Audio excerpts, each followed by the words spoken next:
అవిశ్రాంతిని వదిలేసి నువ్వు సంతోషంగా ఉంటూ మొదలుపెట్టు. నా కార్యాలు చేస్తా, నీ ఎడల నా కార్యములు మొదలు పెడతా. మొదలు పెట్టా, నువ్వేం కృంగిపోవద్దు.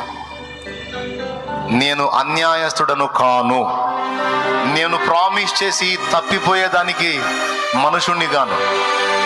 భూమి ఆకాశముల సృష్టికర్తయగు దేవుడను నేను.